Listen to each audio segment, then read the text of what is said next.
Selamat pagi anak-anak, kita bertemu kembali di otomatisasi dan tata kelola humas dan keprotokolan di semester genap.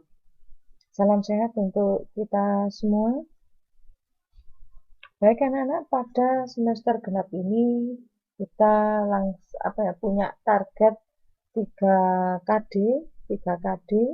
Untuk KD yang pertama semester genap ada perjalanan dinas pimpinan. Dalam perjalanan dinas pimpinan ada konsep penyusunan perjalanan dinas dan keterampilan yang akan kita laksanakan berkaitan dengan penyusunan daftar perjalanan dinas.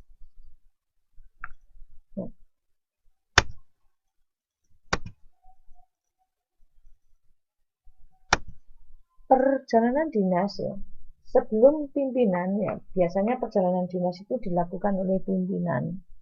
Baik pimpinan tingkat atas, menengah maupun pimpinan tingkat bawah. Sebelum pimpinan melakukan perjalanan dinas, maka perlu adanya persiapan yang matang agar berjalan dengan baik dan diharapkan akan lebih banyak memberikan manfaat dalam rangka pengembangan aktivitas sebuah organisasi atau sebuah perusahaan. Nah, dalam hal ini, pimpinan membutuhkan seorang sekretaris untuk mengatur segala sesuatu yang berkaitan dengan perjalanan dinas pimpinan. Secara teori, hal itu dikerjakan oleh seorang sekretaris, tetapi di dalam realitanya, di dalam prakteknya bisa fleksibel, tergantung dari manajemen sebuah organisasi atau perusahaan. Jadi ada kalanya memang diatur oleh sekretaris, ada kalanya diatur oleh biro travel perjalanan, ada kalanya memang dihandle oleh bagian tertentu yang ada di dalam sebuah perusahaan. Sehingga tergantung dari manajemen perusahaan itu sendiri.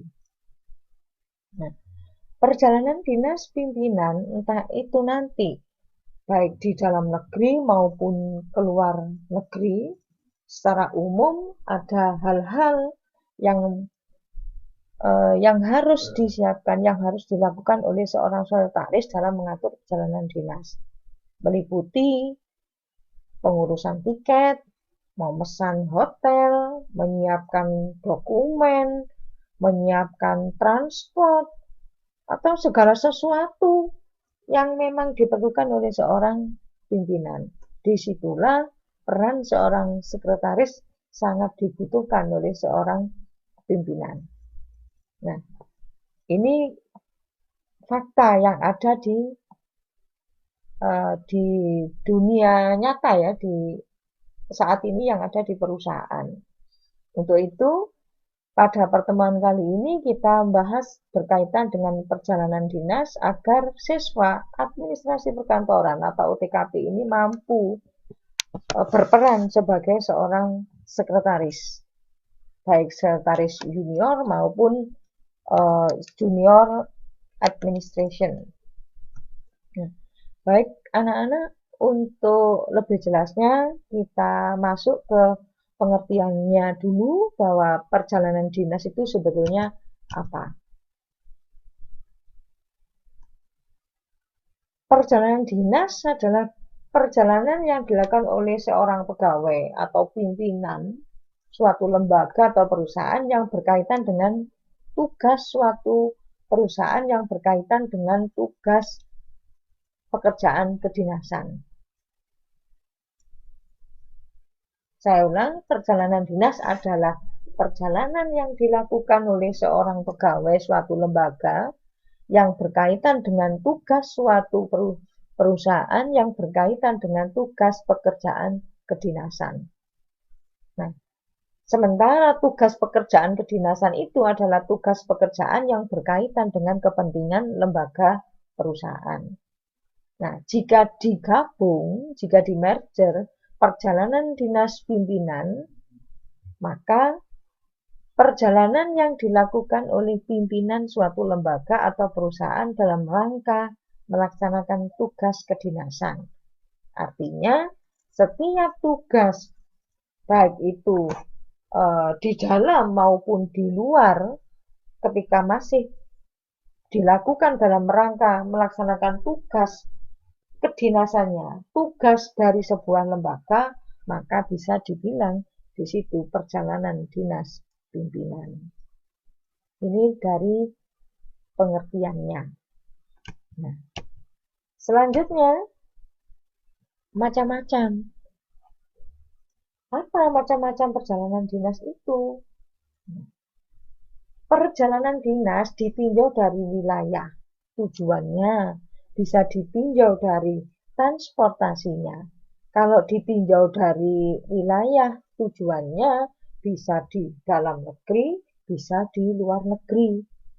Ditinjau dari transportasinya, bisa melalui jalur darat, jalur laut, maupun jalur udara.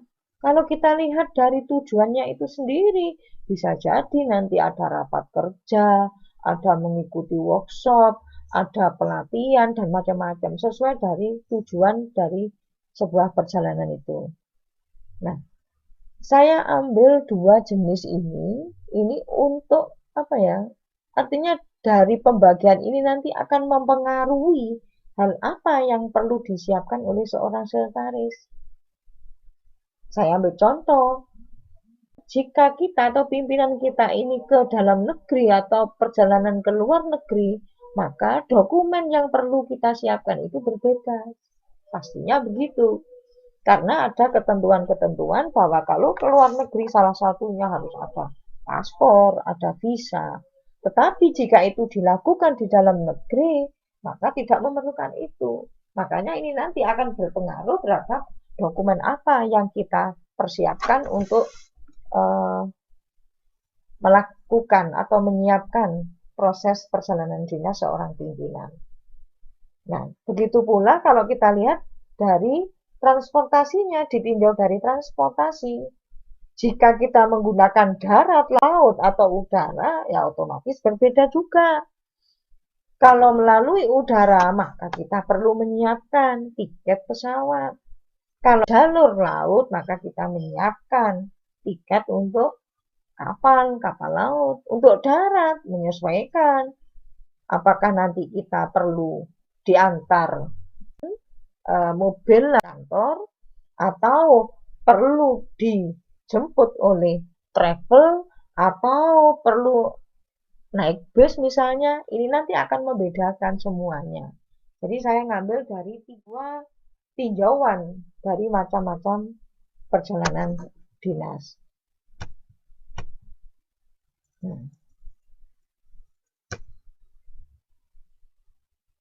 Nah, dari macam-macam perjalanan dinas itu, apa yang perlu kita siapkan untuk mengaturnya? Langkah-langkah apa untuk bisa mengatur perjalanan dinas? Di sini saya sampaikan ada 6. Kita perlu membuat perencanaan pendahuluan. 2. Perencanaan transportasi, perencanaan dokumen, perencanaan akomodasi, perencanaan biaya atau keuangannya. Kemudian yang ke-6, menyusun daftar perjalanan dinas dan sekaligus membuat daftar janji temu. Nah, dari langkah-langkah perjalanan dinas ini kita kupas satu persatu. Yang pertama, perencanaan pendahuluan. Apa yang perlu kita siapkan di dalam perencanaan pendahuluan? Nah, di sini seorang sekretaris akan menyusun tanggal atau waktu keberangkatan pimpinan, tempat tujuan pertemuan, penginapannya di mana, siapa saja yang berangkat, yang ikut di dalam perjalanan dinas itu. Ini perencanaan pendahuluan. Kita memastikan dulu kapan harus dilaksanakan, siapa yang berangkat, tujuannya di mana, tempatnya di mana.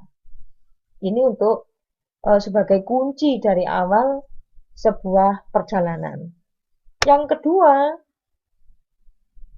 dari perencanaan pendahuluan ini nanti Apa yang harus kita tahu di dalamnya, di dalam proses perencanaan pendahuluan? Kita perlu mengenal reconfirmation, konfirmasi ulang, kemudian satellite, penerbangan untuk pulang perginya, kemudian perubahan pemesanan. Siapa tahu nanti setelah persiapan yang matang, tiba-tiba ada perubahan mendadak dari relasi bahwa perjalanan itu atau acara itu akan mengalami penundaan. Maka kita perlu melakukan perubahan dari pemesanan berkaitan dengan hotel misalnya, tiket misalnya, ini kita pastikan dari perubahan itu kita juga akan mengikuti perubahan yang ada. Yang keempat, open return. Jadi tiket yang bisa dipakai tapi belum ada kepastian kapan akan kembali itu namanya open return. Apakah mungkin? Mungkin. Karena kita sudah pesen tetapi ternyata kita belum tahu pasti berangkatnya itu kapan. Itu namanya open return. Yang redeeming tiket, pembatalan tiket. Apakah mungkin? Mungkin. Siapa tahu nanti kita sudah melakukan pemesanan tiket, sudah siap mau berangkat, tiba-tiba bahwa acara tersebut karena sesuatu hal tidak dilaksanakan. Maka kita perlu ada pembatalan tiket. Sehingga perusahaan tidak mengalami kerugian dengan biaya yang dikeluarkan untuk pembelian tiket. Kemudian yang berikutnya bagasi, kemudian yang berikutnya ada peraturan kepabean. Kita perlu tahu peraturan kepabean itu bagaimana. Nah, ini untuk perencanaan pendahuluan. Nah, kemudian berkaitan dengan perencanaan pendahuluan, ini nanti silahkan dicari maksud dari poin-poin yang sudah saya sampaikan ini. Reconfirmation, satellite, perubahan pemesanan, open return, redeeming tiket itu yang bagaimana. Mohon ini diberi penjelasan pada tugas berikutnya setelah pemaparan materi ini. Kemudian yang kedua, perencanaan transportasi. Nah, di dalam perencanaan transportasi ini, kita perlu menentukan jenis transportasi yang digunakan oleh pimpinan. Biasanya, tingkatan pimpinan ini nanti akan mempengaruhi fasilitas yang diberikan perusahaan kepada pimpinan tersebut.